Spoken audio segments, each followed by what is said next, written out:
കാരണം സമസ്തയുള്ള ജമിയത്തുൽ ഉലമ എന്നുള്ളത് വലിയൊരു സംഘടനയാണ്. ഇപ്പൊ എല്ലാവർക്കും മനസ്സിലായി നമ്മൾ വലിയ സംഘടന എന്ന് പറയുമ്പോൾ അതെല്ലാവർക്കും സംശയമാണ്.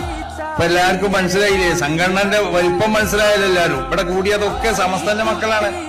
അല്ലാതെ ഏതെങ്കിലും ഒരു വിദേഹത്തുകാർ ഇവിടെ കൂടിയിട്ടുണ്ടാവൂല, അല്ലെങ്കിൽ ഏതെങ്കിലും ഒരു കള്ള തരീക്കത്തുകാർ ഇവിടെ കൂടിയിട്ടുണ്ടാവൂല. കാരണം അവർക്കൊന്നും കൂടാൻ കഴിയൂല.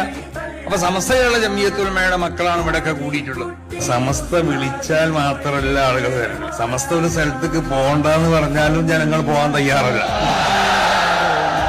എന്ന് പറഞ്ഞാൽ ഇവിടുത്തെ മുസ്ലിം ഉമ്മത്ത്, ആ ഉമ്മത്തിന്റെ ദീനിയായ കാര്യങ്ങൾ അത് നിയന്ത്രിക്കേണ്ടവർ സമസ്ത തന്നെയാണ്. അതിൽ യാതൊരു സംശയവും. സമസ്ത കേരള ജമിയത്തുൽ ഉലമയിൽ നിന്നും വിട്ടുപോയ ഏതെല്ലാം സുന്നി സംഘടനകളുണ്ടോ അവരൊക്കെ മാതൃസംഘടനയിലേക്ക് മടങ്ങി വരണം. നമ്മള് ഗർവാപ്പസി എന്നൊക്കെ കേട്ടിട്ടില്ല. അപ്പൊ നമ്മൾ പറയണത് വിട്ടുപോയ എല്ലാ സുന്നി സംഘടനകളും അവർ സമസ്ത കേരള ജമിയത്തുൽ ഉലമ എന്ന് പറഞ്ഞ മാതൃസംഘടനയിലേക്ക് അവർ തിരിച്ചു വരണം.